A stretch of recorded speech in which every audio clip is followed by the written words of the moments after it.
Hi everyone, how's it going? This here's Tracilyn, also known as VCat, and I am at Montgomery County Bark Park. Why did I come here today? Because I wanted to show you it.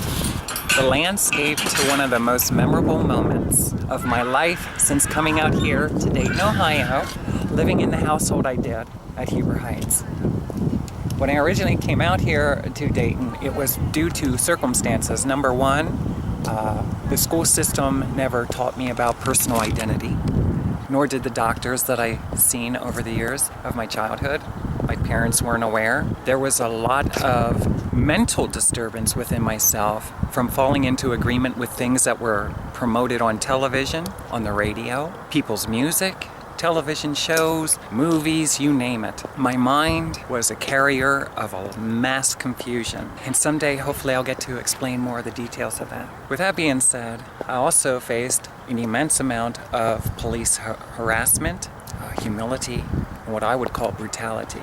Life was very challenging for me, and I was extremely suicidal to the highest level. I attempted it several times. I never followed through with it, and the reason why is because there was always this solid foundation of hope and belief that my life means something and that I shouldn't give up, that somehow God will make a way. I ended up coming out here to Ohio because it was the only place that opened up a door for me. That being said, it wasn't the easiest place to live at, and I touched base with that while I was staying in Huber Heights at the house with the gentleman who had invited me out here to Ohio, off of the bridge. There were several different people that had moved in, moved out, moved in, moved out from various walks of life throughout the United States, and one of them was a trans woman. And I'm learning this is kind of goofy in a way. I gotta be honest with you, I don't fully understand myself, except for that I am learning the importance of acknowledging that every word you hear your whole life is God of your life, God of my life. The words we meditate on day and night kind of burn into our brain, embed themselves, and what we grip onto mentally and focus our dominant thought on is what starts to manifest into our own life. Some form of reality we associate through perception of that word, what it means to us. Don't let the world around you tell you what a word means or to give you a perspective of life. Make sure it comes from within your own mind. That's what this is about. While staying in Huber Heights, one of the trans women that came to stay with us had quite a sense of humor. She had a dog, and she was once in the military. She had a very similar life background, a lot of similarities, in that in this world, because of things we endure as we go through life throughout our childhood, we become what the world would identify, more so or not, larger percentage, as a masculine energy source. Masculine is what we kind of relate to that which is more of the traditional man in America. And femme is more what we relate to the female, like our mothers or grandmothers or great-grandmothers of the world. Men being fathers, some people call them dad, grandfathers, great-grandfathers, uncles. For what if you acknowledged at some point in your life that it's not falling in agreement with who you are? You've already taken all these drastic measures to prove not only to yourself but to the world around you that you can be the body part that they declared you as the day you were born at a United States hospital. In other words, if you had a penis, then they would put on your birth certificate male by a body part, not by a mind that didn't even have the chance to develop itself yet. It takes time. The child itself has the ability from within itself to identify itself, and it will tell you what it is. Surprise, Mom, I'm not the little man you perceive me, but I do identify more of the female species. As I'm going through my transitional journey of life, I'm realizing, much like the leaf, much like the grass, much like that tree up there, here, or transitional existences. Now what that all means, I don't really have all the answers for it myself, but it gives me some kind of assurance that there is no real death, which may mean that we're literally in a place that some people would say is heaven. We transition continuously. Maybe we'll be a dog someday. Maybe we'll be a cat. I used to have a sensation.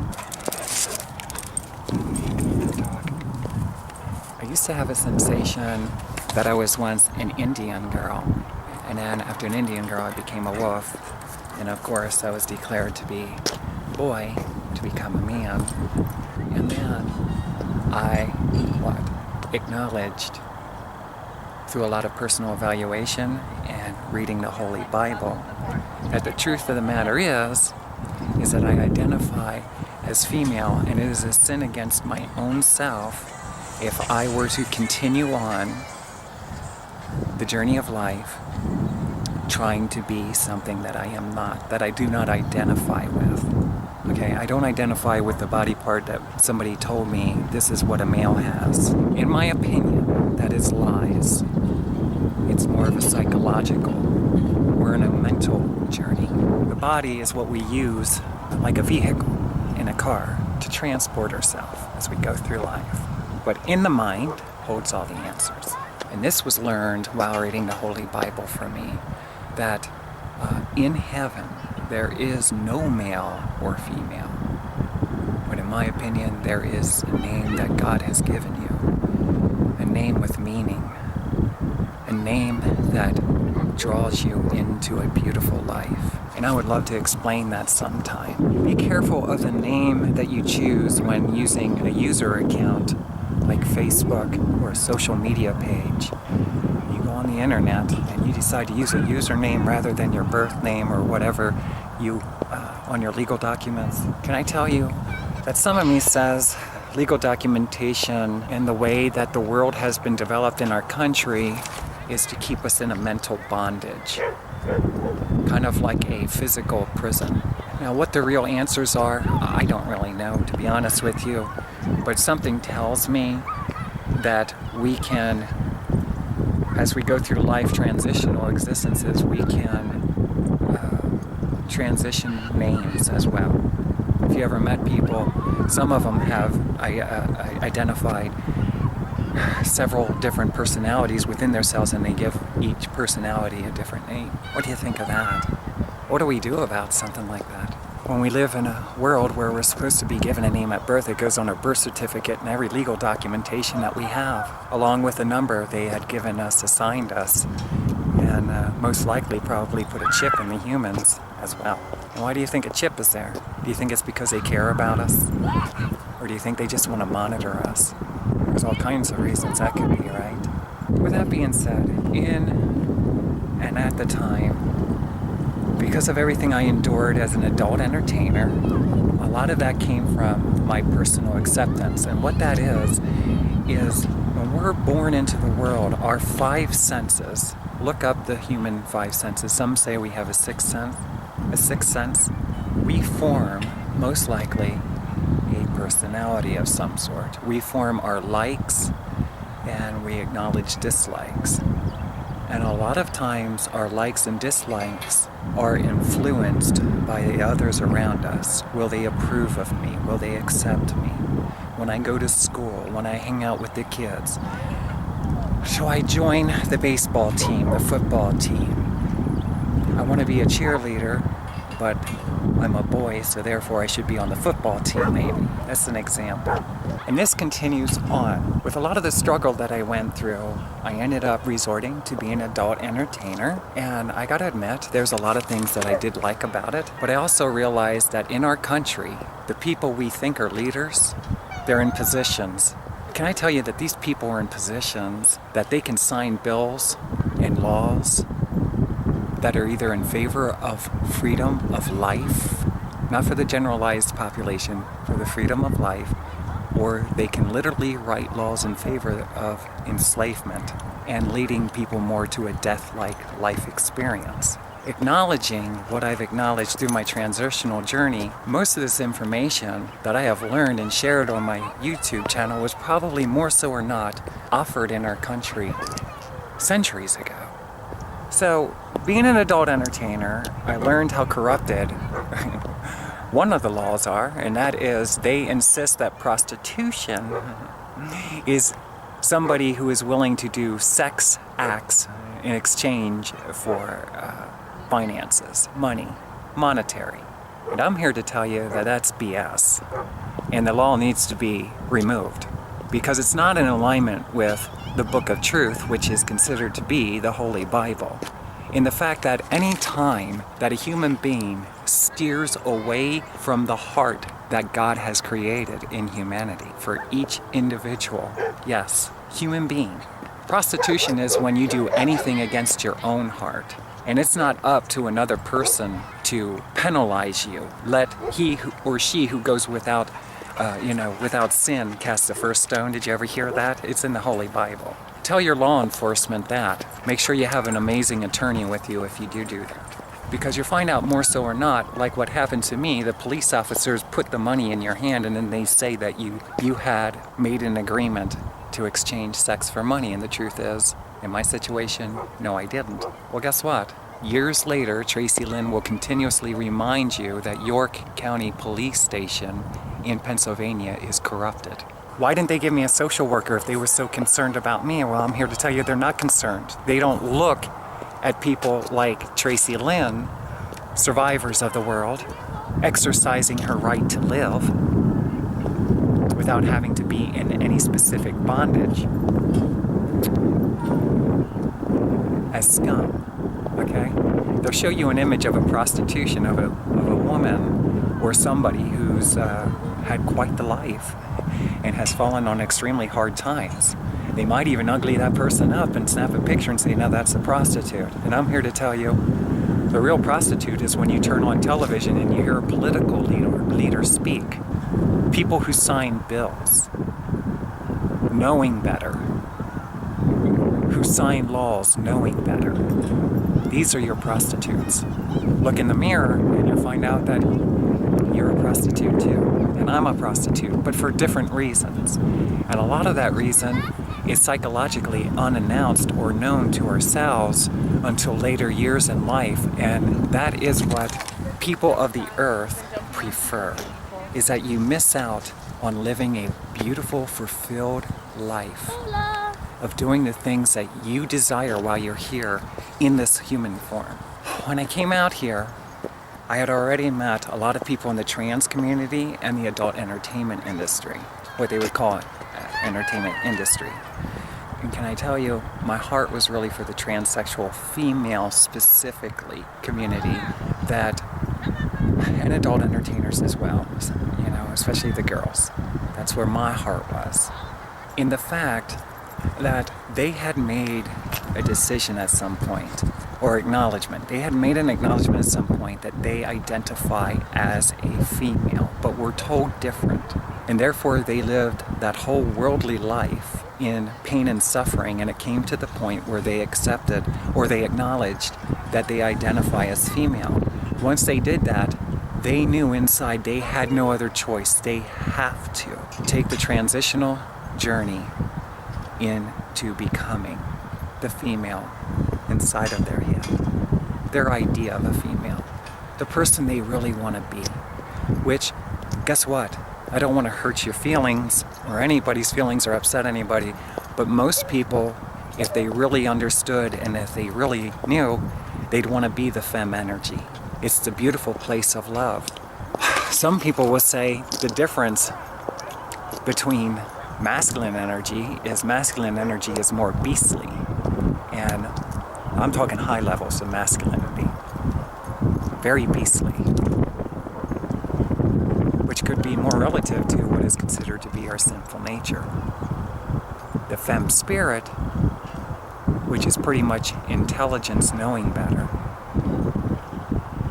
and making the choice to live in love, peace and harmony, to be gentle and kind, patient and forgiving. In other words, to exercise the fruits of Jesus Christ. If you don't know what that means, I'm sorry, look it up. Get involved in a local community with people who are passionate about the Holy Bible and Jesus Christ. And don't fall in agreement with everything they say, be opened that maybe everything you're learning is not necessarily in alignment with the person you're becoming in the process of it. For instance, when I was coming out as a trans woman, most people insisted in my Bible studies and groups that this was of Satan. Okay, this is not of Satan.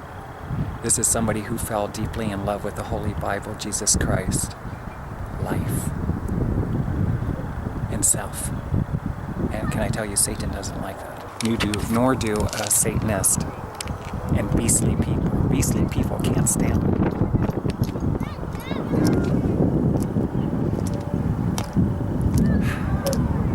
So we're all created of the same substance, which if you look, see the dirt? Do you think we were created from the earth? Some people think that we come from the earth to live the life that we desire. We're formed. In other words, we're in existence, maybe invisible to the eyes, and like a small tornado, dust, dirt, the soil, the earth, it comes together. And so we are. Now, we're birthed through other humans, right? Well, what if you were to acknowledge that we are birthed many different ways in years ago, centuries ago, lifetimes ago, because it's written that Eve was created from the rib of Adam. Nowadays, I'm sure we would learn that in science labs around the world, they create all kinds of things, and who's to say that they don't produce the animals that we see and pets that we adopt in as household pets, animals to love. And maybe people who have been watching us acknowledge that we need something in our life that we can love, maybe that is outside of what we perceive as the human life form. Like dogs. Like this one. Hi. Oh, you're making a movie now, Jupiter. There you go. They smell. They smell puppy.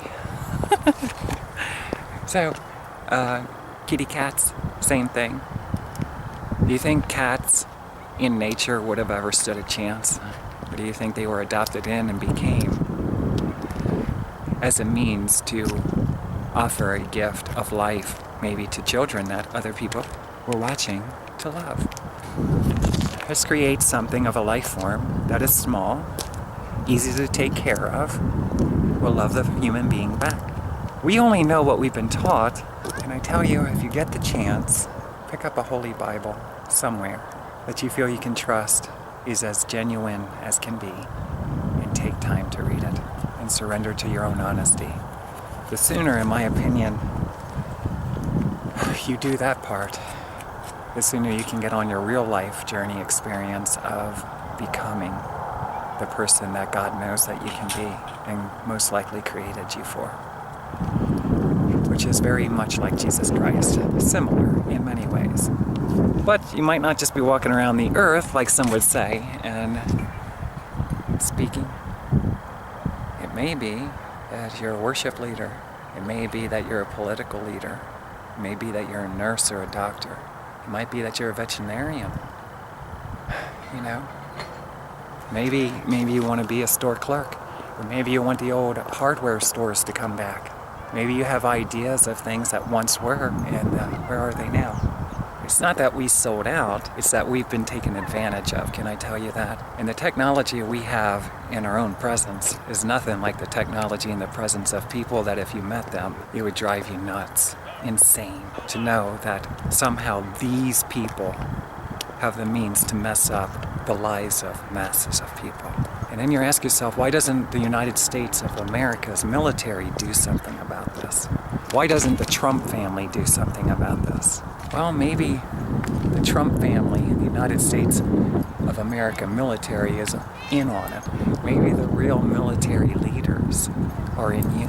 Maybe the real political leaders are in you. And maybe if the people that the Bible reveals are the true leaders of America, maybe some of the corruption would be minimized. How's that? And people like the one who's harassing me would be duly punished appropriately. Yeah, I'm gonna walk up here. Enough of that for now. My girlfriend that I started to have the opportunity to know in Huber Heights, her name was Emily. Some of you may know her, some of you may not. She may come across this. Hopefully you're not upset if you do. I'll try hard not to say anything revealing. Emily and I walked through this bark park, is what they call it. Instead of a dog park, it's a bark park, which is really cute, isn't it? Am I accepting a doggy diamond? Am I rich? Doggy diamond. Yeah. See one, if you pick it up, make sure you use a scoop or a plastic glove. Walmart bag, is that it? Emily, I don't know today for sure whether or not I've been wanting to really talk to her. I'd like to meet with her and speak with her because I have learned that a lot of the transsexual females are targeted by people like the gentleman who's targeting me. In other words, if you go back in history, you'll probably find out that beastly people have always targeted very femme energy. And there's all kinds of reasons as to, philosophies as to my perception as to why that would be. And I don't want to get too deep into that right now. So this is what it looks like up here.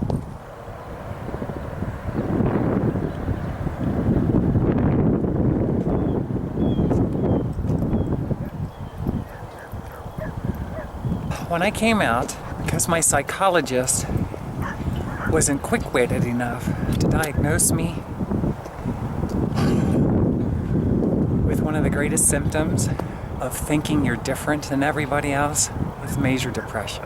Instead of being quick-witted and saving me from years of all the things that I endured because of the lack of concern and respect by the leaders of this country, and I was not educated properly, I ended up homeless. And I held on to it as long as I could. But the spiraling effect, kind of like funneling down, I had to let go. It was devastating to me at the time.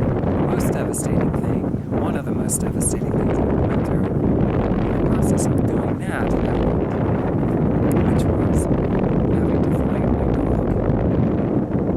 It was, actually, he lived 3 or 4 years longer than he was predicted by a very good doctor, by the way. That's how well I took care of him, I must say so. I love that dog. He was my best friend, and I acknowledged we had some kind of form of mental connection. And his spirit came inside of me. Someday maybe I'll get to explain more on that. But he was a very childlike spirit, very filled with energy, high levels of energy. He always wanted to play. This kept at me, and this is a person that was bedridden, sofa-ridden. I was a couch potato, and I was a drunk. I drank a lot. I ate a lot. I worked out a lot because I was picked on and bullied a lot as a child growing up. And nobody was doing anything about this, and I didn't know how to deal with it because I felt like I was being abused more when I did so. What I did is I skipped school. Avoidance. Sometimes I think in life, when that happens, there should be a new law in this country that says that you have the legal obligation to invite these same people that bullied you as a child to a new location to discuss what you really felt back then and were too scared to say. See, in the real world, people like myself would go back and get even with these people. In the real world, with all these man-made laws removed, that's exactly what would happen. Give applause for man-made laws contributes to some form of life existence, because some of the most loving, caring people might not be so loving and caring in your eyes, but you might not understand as to why. So therefore, we learn to stay very self-focused, and we try to exercise the fruits of Jesus Christ by forgiving circumstances, people, reasons, the unknown. If you're being bullied in school, I don't really know the answer myself to this day. At this time, I'm hoping someday I can reevaluate my thought process as I go back and start dealing with everything in 2019. I'm going to speak with the school system that I attended, the churches that I attended, the psychologists, the mental hospitals, the police stations. I'm finally mentally strong enough that I can actually deal with these things. And I wouldn't say their idea of mature. Personally, I want to scream at them. Years of my life. Why does God give people like that power over loving, caring creatures of the earth? And I would say because up there is very beastly-like people who love to destroy lives. And I'm convinced they could be shut down. I wanted to share this with you because I wanted to hopefully share this video eventually with Emily. Because there's something I want to touch base on as an anecdote.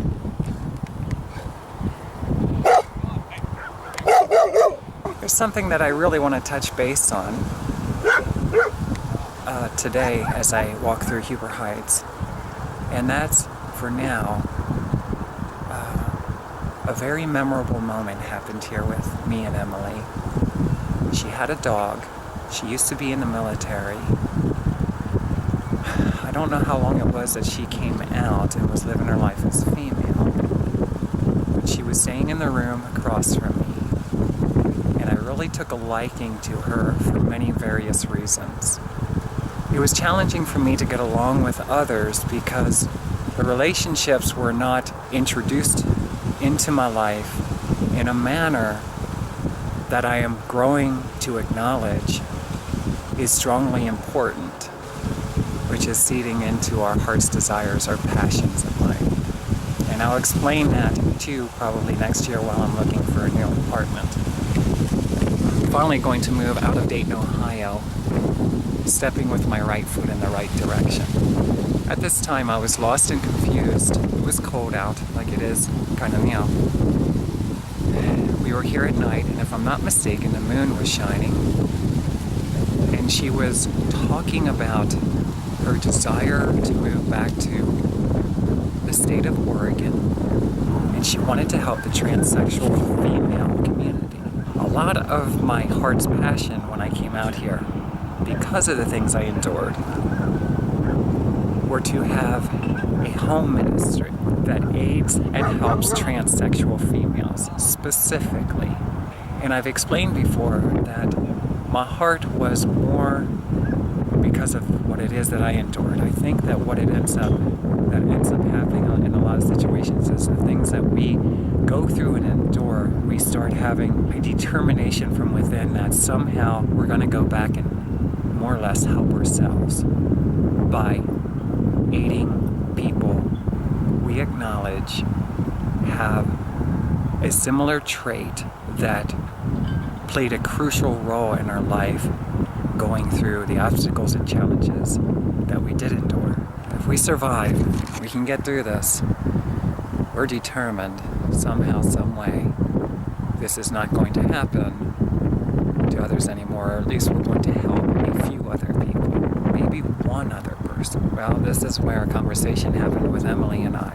And I remember thinking to myself, you know, there at Huber Heights, I already acknowledged that too many people living in one house, the way, you know, and the owner of the house at the time was, God keeps throwing them on my lap, and that's why they're here.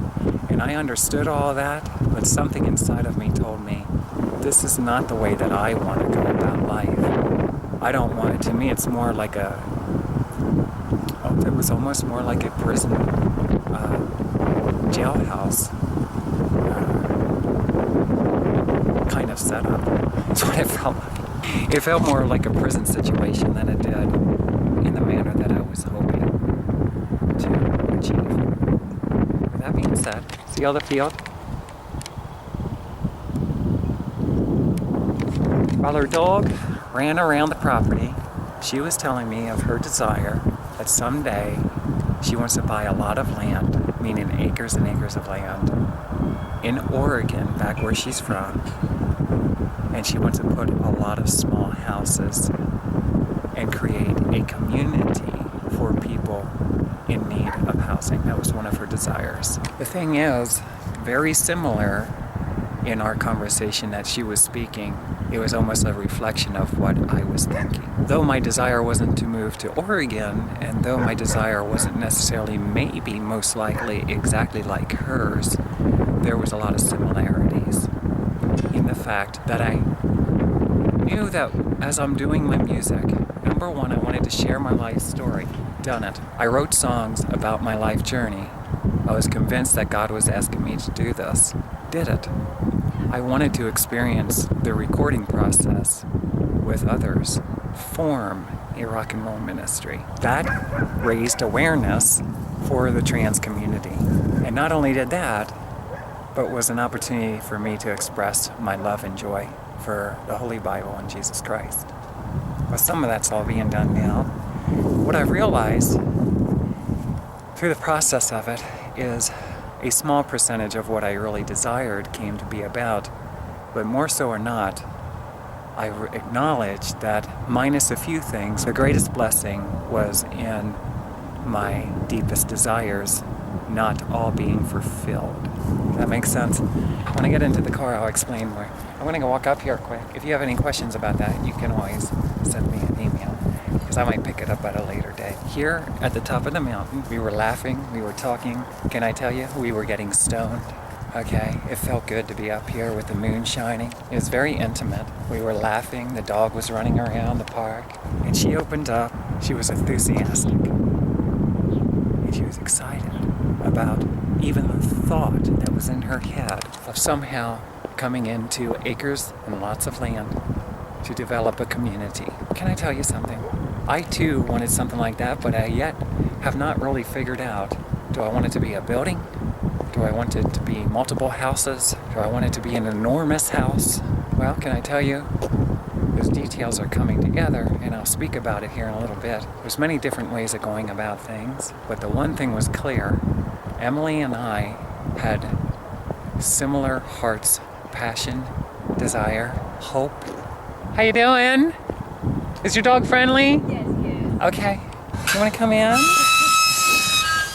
Thank you. Yes. They got water. Oh, bucket of water. 3 buckets. We'll get down here to the car, and hopefully my coffee is still warm. So what I was getting at is Emily and I had similar passions, desires, and hopes, dreams, visions of fully transitioning at that time, fully transition, our life being a contribution to the transgendered community to help them in a situation like we had it, meaning homelessness, not being able to properly take care of ourselves, which includes food, health care, you name it. Maybe a support, an emotional support program to help in their endeavors to become whatever it is that they desire from within. Maybe be a part of the ministry, maybe do something else in their own personal lives. Look how beautiful it is. Imagine having a land site.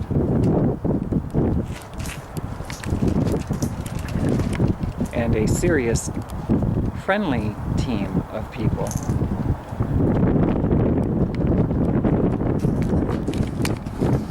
Who have had enough of our political parties in development. Because I need to learn more about them. Because the development for low income stuff, can I tell you, over the years I have acknowledged are quite pathetic. They have low standards. Okay, we're gonna get going.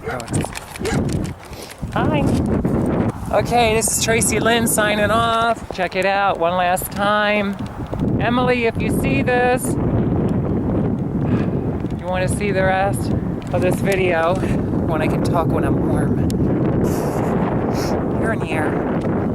Alright, I am back in my car at the park. I don't know the name of it. It's where I did washing me clean. And I would walk outside, I would love to, but the cold is really hard on me. Ever since I came out and I started taking estrogen, the way I describe it is my body, what the body temperature is to you and I, mine is like 10 degrees colder. So if it's like 40 degrees, for instance, it feels like it's 30 to me. If it's, 70 degrees, it feels like it's 60 degrees. So therefore, when I'm in a hotter climate, like when I was out in Nevada, I noticed it, in Las Vegas. When people are walking around and they're complaining that it's too hot, I'm thinking to myself, this is great weather, This summer here in Ohio, it was probably in the 90s, low 90s. It was a little bit challenging, I think, for me this year.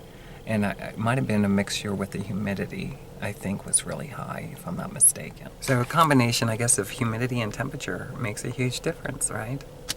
Now, I'm getting ready, because I'm here in Huber Heights, to walk through another neighborhood, but I want to kind of turn on the defroster, the heater, and warm up a little bit. My hands get very, very, very cold.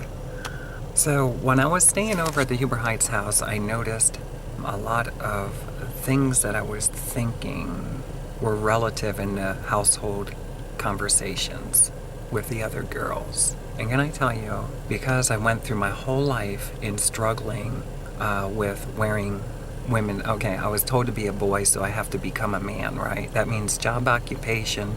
That means job occupation, manly job occupation, right? That means in everything you do, the people of the earth have formed, or here in America, formed that this is all the things that boys and girls should do. Meaning this is what boys should do, most likely this is what girls should do. The activities they should engage in.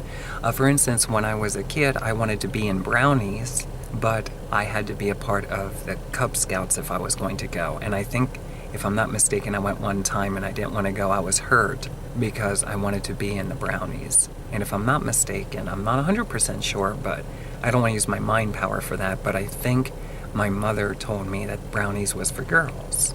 Okay, well, it used to bug me a lot because I always wanted to be with the girls, and I liked boys for different reasons, but I was too scared to talk about it, and I didn't know how to approach it. Can I tell you, I've learned all these years later, I had mixed emotions with going to school because I met some people that I loved. I had my first band, my music teachers, some of my personal, like third grade teacher, Miss Boss, and a few other people and circumstances that happened. But can I tell you, overall, I really realized today that if I had a child, I would speak to my child and find out, do you want to go to a public school system? Do you want to go to a biblical school? How do you want to be schooled? Do you want to be homeschooled? Do you want a personal mentor? What is it that you would prefer? And I would argue and fight that it would receive what it really truly desired. And the ultimate goal for me would be to raise my child with the Holy Bible, meaning to have personal time of studies with my child, understanding that the real power comes from personal acknowledgments, and the answers that I've acknowledged to this date are all revealed in the Holy Bible. Now, others may say there's even more in-depth information other places. Well, that would be nice to be revealed, but for me, I have a lot more peace now than I ever did. I'm more certain, and I notice in my personal conversations with myself and others that what usually ends up happening is Scripture comes up, and now the enemies have less power than I, because I'm informed. You want to be informed. And I've learned recently that most likely a lot of the information that we once had, like the fact that we're transitional existences, all that information was once already. And it's like somebody's playing the switcheroo on us, taking the valuable information, removing it from our lives, replacing it with artificial information. And can I tell you, I speak about the political team because I get sick of seeing solely the Bushes, the Trumps now, right? Now the Trumps is the new thing. Is it going to be Trump Jr.? You get sick of a lot of the same faces going into D.C. And then you see the propaganda that comes out with their pictures. Obama's golfing. Hey, there's Donald Trump with a nude spread. I mean, really, is that is that a reflection of where we're at mentally? When we have as many needs in our community. It's one thing if you're an entertainer, is the President of the United States an entertainer, I would ask you? Or are they somebody who understands that there are serious needs within the people's lives that need to be tended to?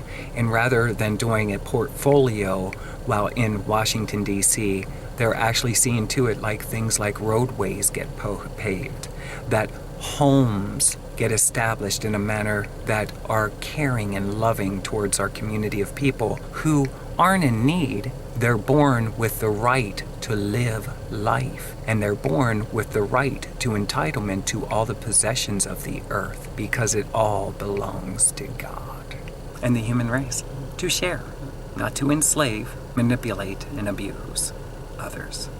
Well, can I tell you, I went through a lot at this house in Huber Heights. In a very brief time, I was bedridden throughout 2010. Music was my greatest passion in life, so I stuck true with what I believed that I was called to do, which is write songs about my life, and I practiced, but I wanted to connect with other people with that similar passion. That was quite challenging for me, even though I met others who did. Unfortunately, one of the most memorable and greatest blessings in my life that I ever crossed paths with somebody in the songwriting realms had passed away a few days after my birthday this year, on October 24th in 2018.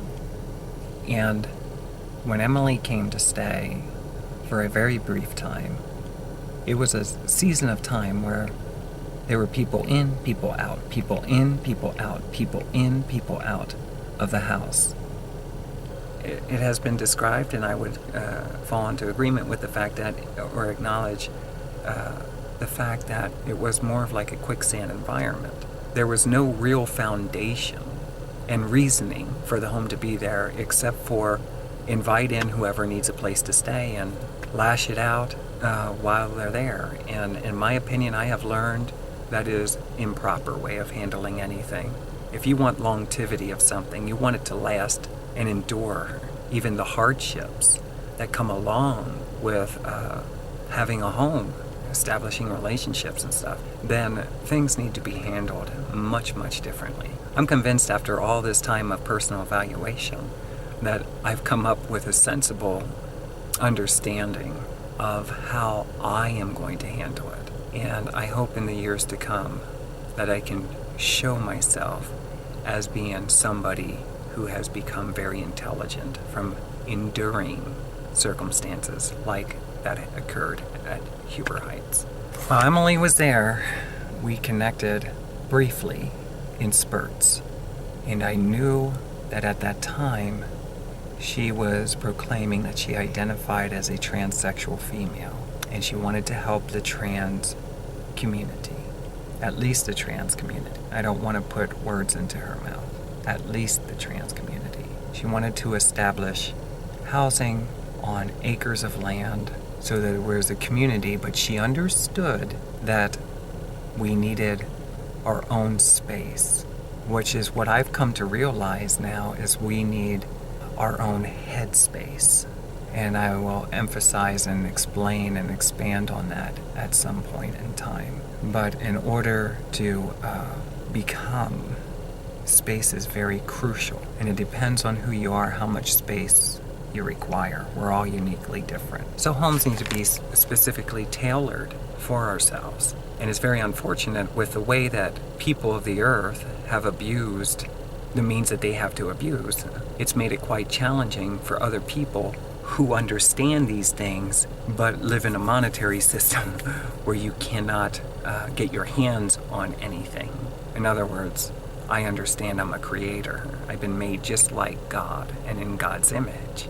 And I'm here for purposes, but people have distracted us by going through a school system that does not lead us into our own personal identity and acknowledgement of exactly why we're here on our own personal life journey. I have fallen for so much BS in our school systems in America. At the time of me going through the school system, lacked a lot of valuable, crucial, and important information.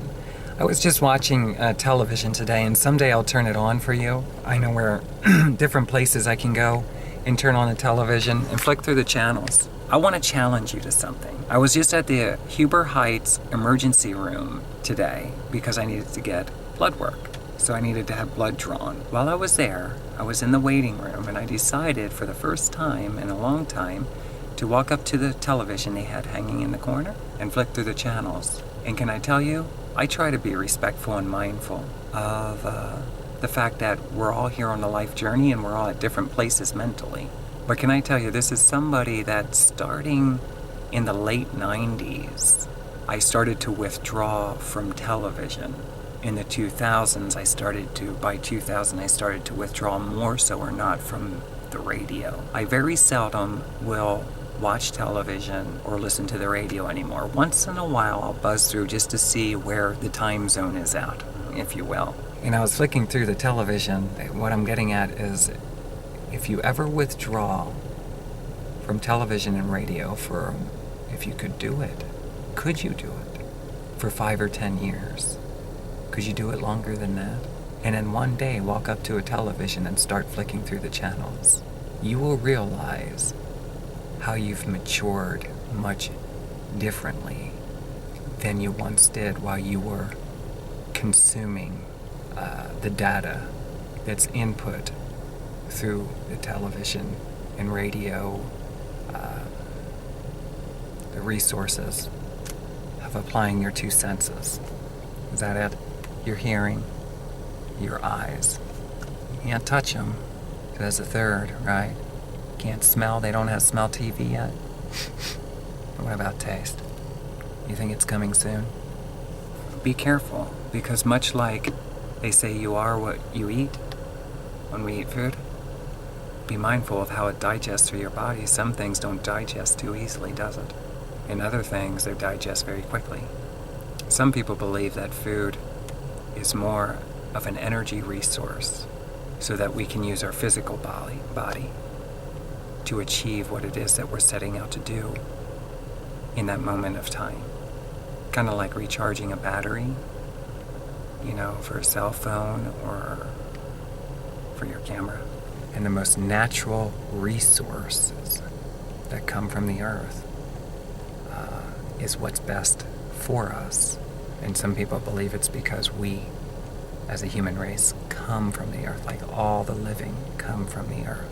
When you watch something on television, you naturally start to go on what they would perceive more as like an autopilot.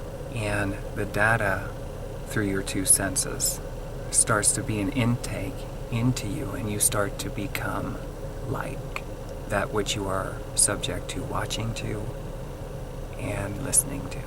And can I tell you that when you get away from watching television alone for as long as I have, it's 2018, that means approximately 18, 19, almost 20 years. Now, I still watch television and I still saw some movies. Don't get me wrong. I have not totally withdrawn, but dominantly. If you really want to pull a number on yourself to test this, during the season of time you remove yourself from watching television, listening to the radio, get yourself a camera and start talking to yourself. Listen to yourself. Talk about everything you love and desire to talk about in the moment. And during this time, acknowledge how you're becoming by looking back on your videos of days before and see how you've become uniquely different. When you turn on the television and you flick through these channels, you shake your head and maybe look like this. This is what they feed into the human race. To your children. To you. I can flick through that channel, and how much information do you think I'll learn today or learn 20 years ago about the importance of personal identity? How much information do you think in education is out there of acknowledging that every word you hear your whole entire life is God, a form of God?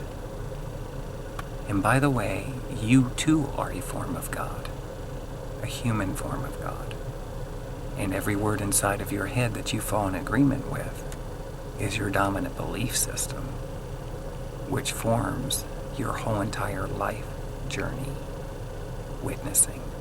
What if you were to acknowledge that you're here to witness the glory of God through you. And when you watch television and you listen to the radio, you have the potential of forming your entire existence, personal identity. Ask yourself, the next time you're watching a show, is that truly the people that you want to be more like? Because whether you want to accept it or not, if it's your favorite television show or favorite actor, favorite singer, there's a good chance you're going to start becoming more and more like them. We all go through this. If you ever want to see extreme levels of it, look at lookalikes, bands, cover bands like. The thing is that I ask myself when I see them, is this really what you want to do? Be completely honest. Do you want to play other people's music? Can I ask you something? What would those other people do for you in your time of need? Homeless. I fell in love with people like Bon Jovi when I was a teenager. I used to talk to his poster, John Bon Jovi. I wanted to be Richie Sambora.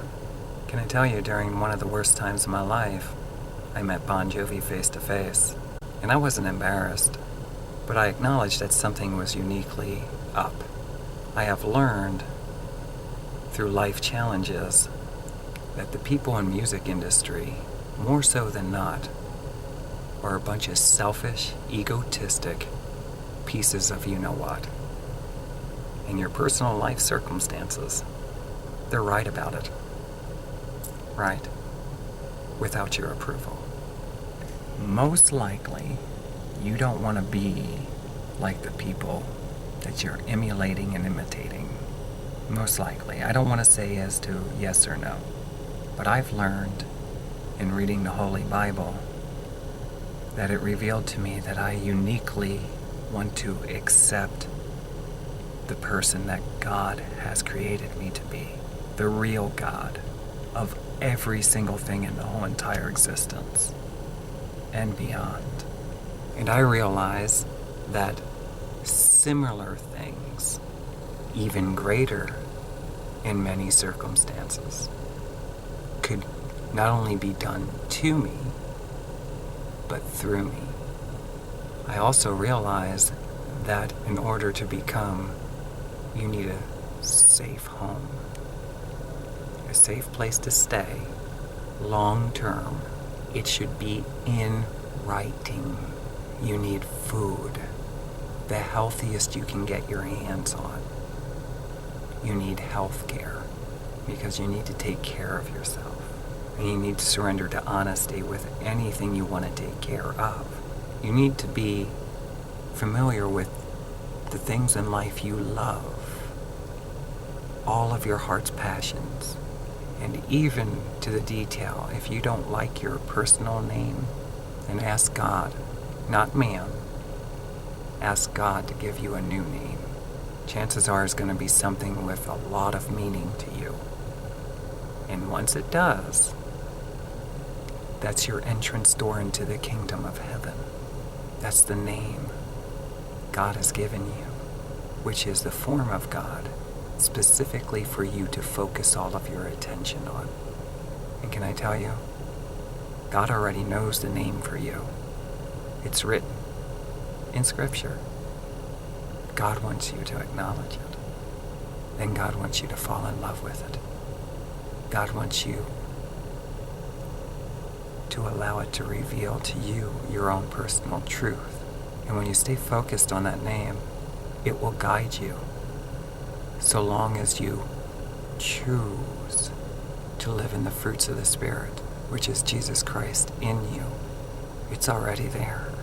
Unconditional love, acceptance, all of God in human form. When people say, Tracilyn, the whole Jesus thing is nice and everything, but I don't believe it's necessary, I would riddle them this. The truth of the matter is what? If you feel you don't need Jesus Christ, then there's a very good chance that you are not fully and solely committing yourself to the absolute truth of your heart's desires and what you really want to do in every little niche of your life. The way you talk, the way you walk, who you have sex with, when you have sex, places that you go, the place you want to live, the home you desire. Every little detail, how long your hair is, what color it is. Do you care if you have a penis and someone else has a penis and you're holding hands walking down the street? Can you kiss them in public and not care what other people think? Can you kiss anybody? Hug people? Can you truly live the life that you desire to live and not care what other people think? In the endeavor that you would surrender to that honesty, I'm here to tell you that I'm convinced that because God created all humans for a personal relationship with it, meaning God, God also made it a mandatory. The only way you're going to get into the heaven, which is in your head, that's where it starts, is with Jesus Christ. And until you surrender to your heart's desires, truth of everything you want to do, you might not find yourself dropping to your knees and saying, I get it. Jesus Christ, I need you to come into my life. And get ready, because you're going to find out Jesus Christ was always there anyway. You just had to acknowledge it, that it's real. And then you start emulating it within yourself, and you understand being patient while you're waiting in line, being gentle, being loving, caring, not letting people walk on you. It's an art form. It's how you get through this life, being true to yourself, being absolutely true to yourself. And when you stay focused on your name, the entrance door, it has all your treasure. You will understand Scripture when it says everything of the earth belonged to God. And guess what? Everything, the earth, and everything contained in it was given to his one and only Son, Jesus Christ. And anybody, anyone, you, me, anybody, who believes in Jesus Christ as their Lord and Savior, equally, not a portion, not a, well, we'll give you a small budget to work with, is given all. Which means the leaders of our country have been very selfish in not equipping this generation to understand that we are here to fulfill our heart's desires and live in harmony and love and peace. While fulfilling those desires, we are to share the resources of the earth, which means we should be living much differently than paycheck to paycheck, and I have to go to work and I have to pay my taxes. What government do you serve if you have to pay taxes?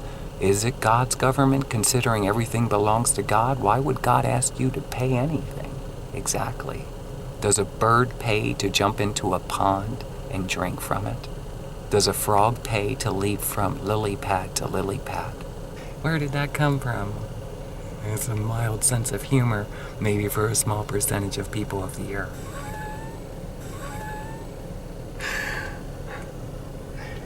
Here's the thing. I'm going to show you a neighborhood.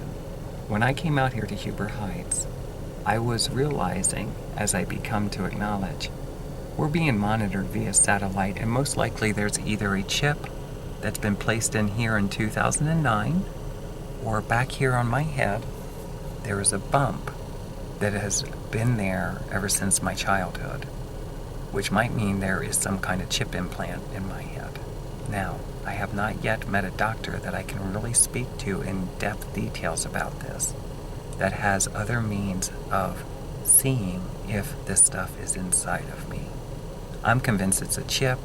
Via satellite, the camera is automatic. It monitors you.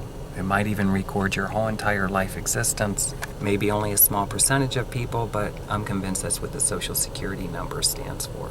It's an identity that they use for whatever corrupted and maybe not so corrupted purposes. Maybe it's a mix. Okay, got to give people the benefit of the doubt. It's not something maybe mothers want to hear, that their children are being monitored unless something happens to their child. Then they're saying, we can easily find your child. Okay. Unfortunately, other people get the means, and I have learned that most likely we are transitional existences, and when you put two and two together with the Holy Bible, you will find out that humans in Scripture have lived for hundreds and hundreds and hundreds of years. As to where, unfortunately, a friend of mine, somebody I knew really well in 2010, musically anyway, had passed away at only the age of, in his 60s. I think it was 67. Now, do you feel that we're being shortchanged somehow?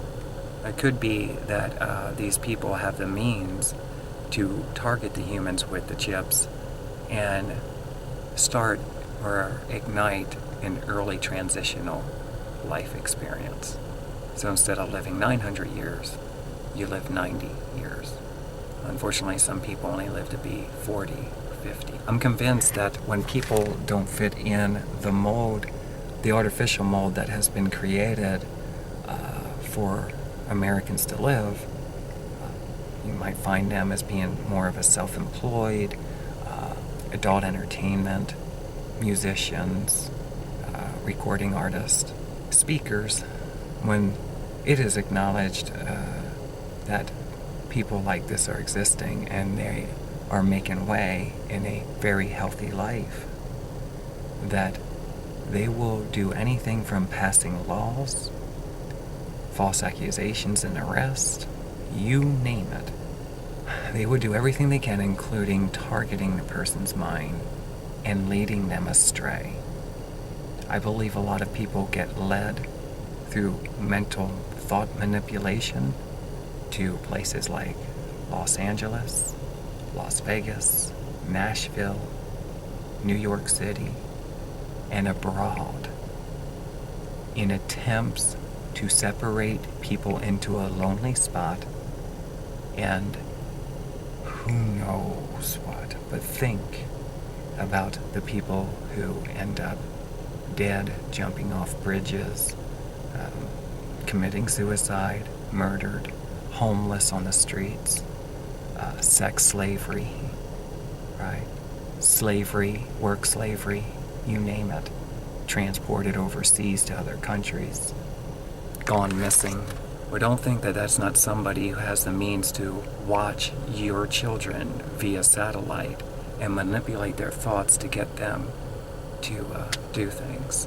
There's a lot of bullying that happens on Facebook and social networks, and a lot of it comes from a team of people that corruptibly will do things like change view counts on your videos. They will take content down, removing it. They will remove postings. They will block anybody from actually friending you or connecting with you online.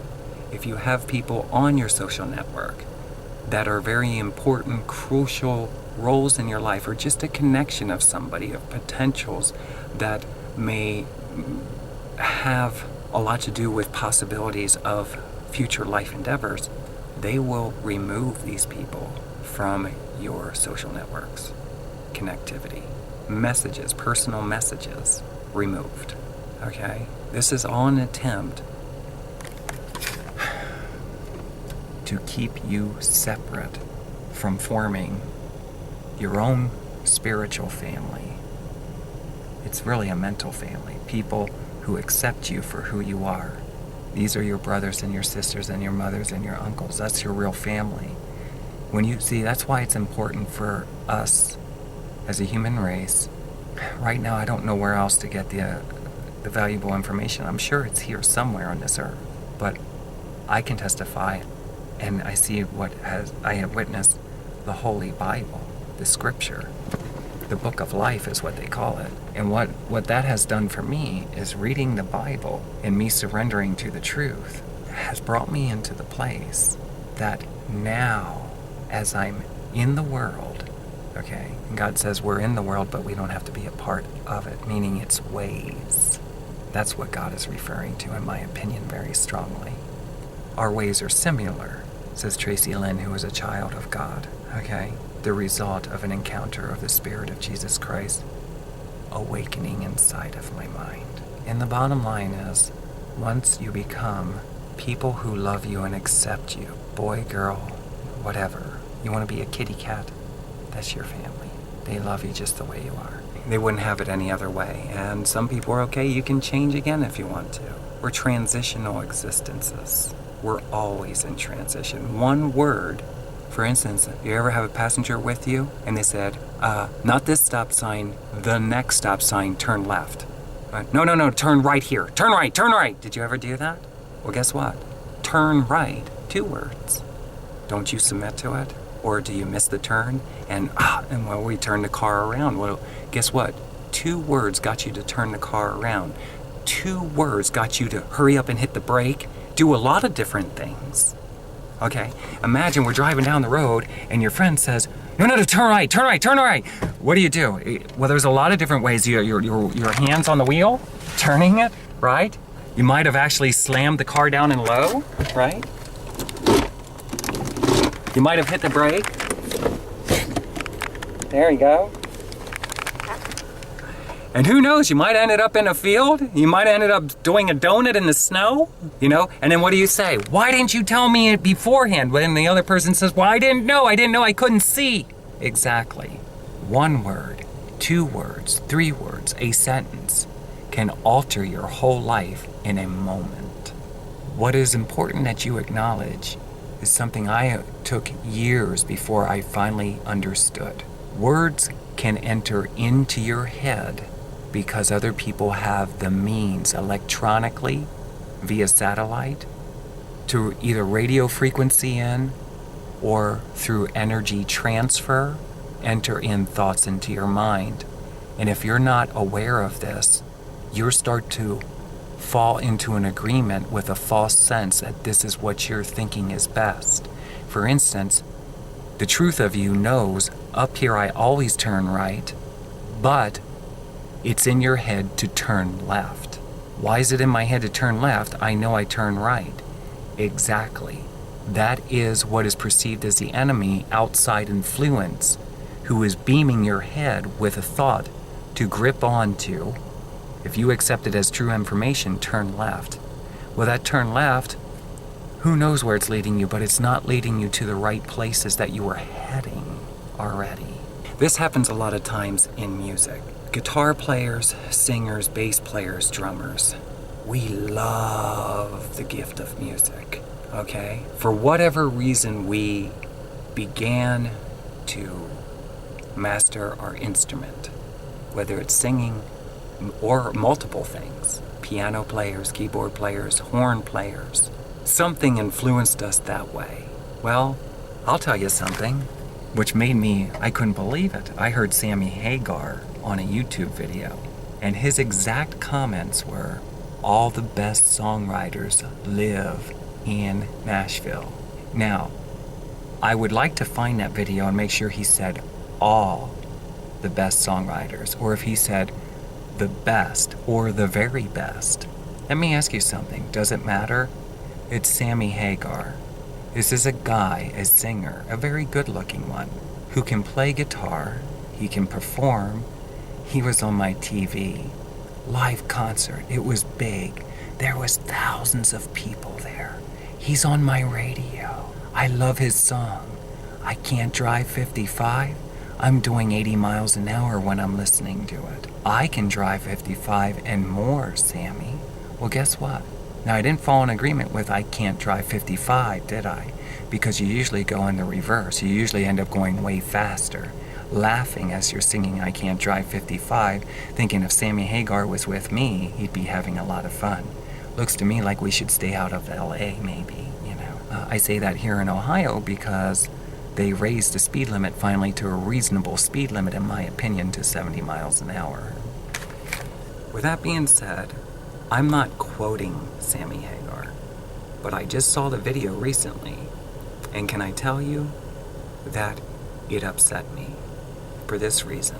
I acknowledge that I've been listening to rock stars, comedy entertainers and people in the movie industry speak, and I don't know how much out of their mouth is really in alignment with the absolute truth. But the truth of the matter is, I've acknowledged this. The best songwriters in the world, in America, in existence, do not live in Nashville, Tennessee. The very best, all of the very best songwriters are the ones who acknowledge, I am the best songwriter. And a songwriter can live on the moon. A songwriter can live in a spaceship. On planet Mars, maybe, if we ask NASA, can they? They might say, yes, they can live wherever we give them oxygen to live, and water, and food. In other words, you don't have to live any specific place in America. And by the way, all the names that were placed in the cities and in the states at one time might have been a different name. They might not have been names of existence years ago. So who's to say this place or that place is the place to go if you're a songwriter, if you're a guitar player? I remember years ago, it seemed like all the best bands in the world, they were coming out of LA. They were coming out of New York City. Why always New York City or LA? Why not Dayton, Ohio? Why not Sinking Springs, Pennsylvania? Why not Reading, Pennsylvania? You know, why not Wisconsin? You know, why not Wyoming? Well, let's just say that Satan is considered to be master of confusion, and most certainly doesn't want people to be aware that right where you are, you're great. You don't have to move to another place to become great. Some people believe it's helpful, but I'm here to testify to you those experiences are joyful, because many people are rushing, for instance, to Nashville, because that's where all the great songwriters are, and everybody has to play at Writers' Night. And it's my opportunity to connect with people in the music business. Yeah, right.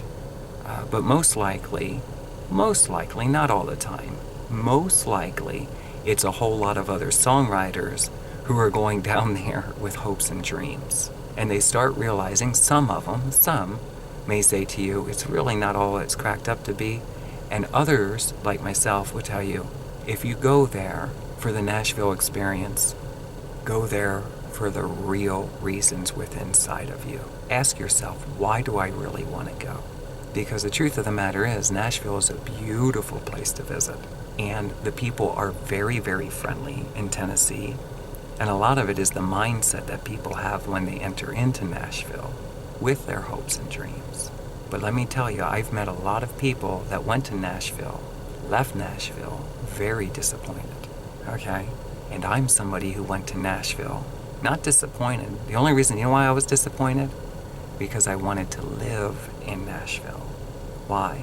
Because I wanted to be, like Sammy Hagar says, a great songwriter. Okay? Because I believed God was calling me into a one-of-a-kind rock and roll ministry. And I was convinced, after everything I gathered up from these people talking in show business on the television set, that Nashville would most likely be the best place for me to be, because I was getting what they call older now. Let me tell you, don't ever feel older. Age is not real. We are timeless existence, meaning we don't age. We are not the outer body. We're in existence is the thought process. We're eternal existences. With that being said, all of this is for our appreciation, for us to enjoy. The problem is when people say, first you must learn to appreciate where you are. Well, I don't think you learn to appreciate where you are. I'm convinced that needs need to be met, and appreciation starts to form. It comes with it. And the more close to the desires of your heart that your circumstances are receiving, you become appreciative. It's no different, easy explanation, is take a tropical fish and throw it in a local river or pond or water puddle on the street. Literally just throw it there. I don't want you to do that. Don't do that. Okay? Put it in a mud puddle and see how long it's going to survive. I don't want to sacrifice any fish, to be honest with you, but that's what happens to us as a human race, is we see that as not being fit, right? But what about when a human life, it's unacknowledged, that the heart desires in the mind, your true passions, the things you love, the things that you long to wake up to, the life that is desired inside of you.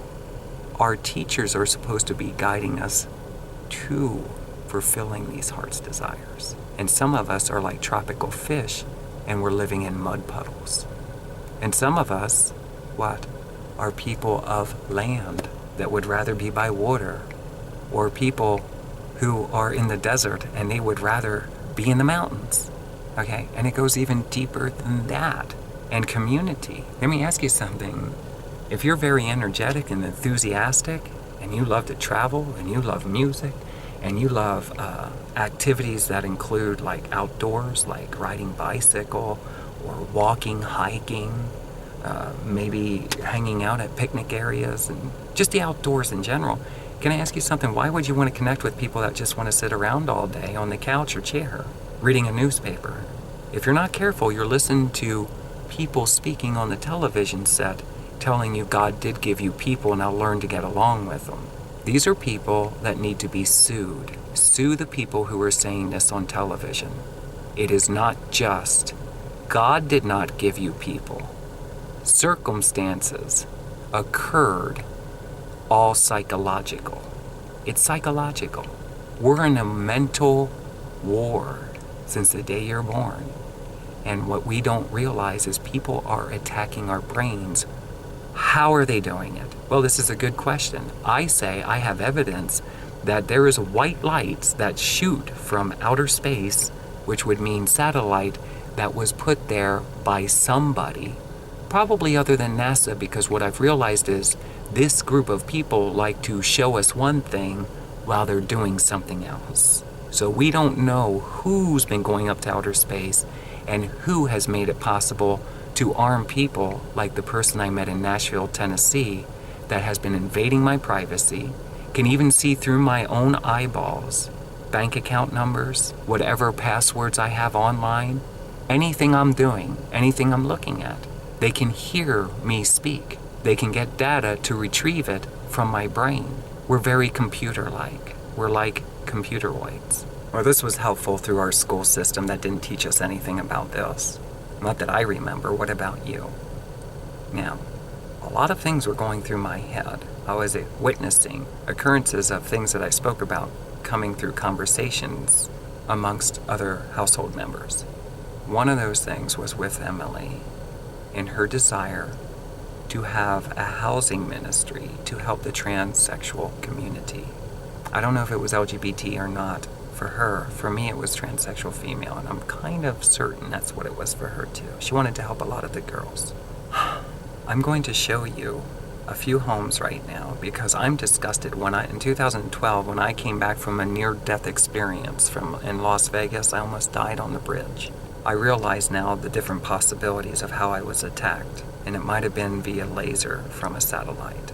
I also had thought of having housing in a neighborhood for similar reasons, but not identical to the way that she was describing. I was realizing as time went on that we kind of had the opportunity where we were if we could have used, or if intelligence would have drizzled itself into our brains, okay? And if we would have truly, really wanted it, then somehow there had to be a possibility. And why is that? Because in Scripture it says, with God, which is everything, all things are possible for the believer. So we got to do more than just believe, because it says faith without works is what? I think it's considered dead. I'm not sure. What does it say? Because I could be wrong.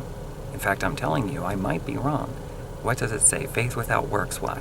Is considered what? Stand still.